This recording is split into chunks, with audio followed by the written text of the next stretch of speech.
If you look at the audio inspector, you have many properties and many settings that you can work to enhance your audios. Say for example, the first one is equalization. If you turn it on and then you have a drop down menu, I'm going to click on it, and here you have different equalizers. So you can enhance your sound by selecting one of this. So if I change it to voice equalization, there is a change in my graph. So the sound clip is now enhanced for voice. And in voice, again, you can adjust the equalizer. If you click on this button, you get an equalizer. Here you go. And you can adjust the values again here. So this is how you can manipulate your sound and you can produce beautiful sound. And if you come down, these are some of the audio effects that you can add to your clip. Audio effect itself is a big topic. I will just quickly show you where you can get the audio effect. If you click on this small button over here, and if you come down, there is a section for audio. Here is audio. And then you can see different audio effects you can apply in FCP.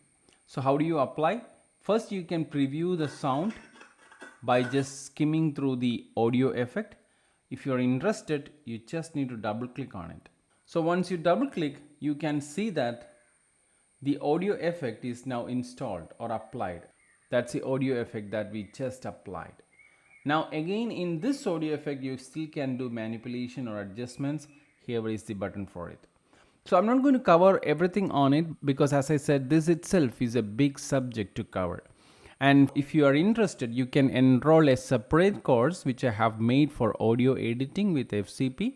That's separately available, and that has got all these adjustments and all other editing functions in FCP.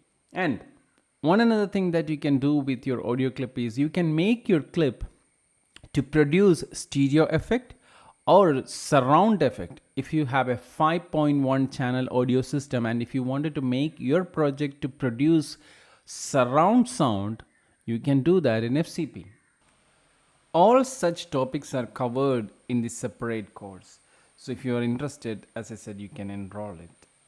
So that's a preliminary thing that I thought of cover in this session. And I wanted to show you one more thing which you must need in video editing. That's fade in and fade out effect. So I'll show you quickly that in the next video. Thank you.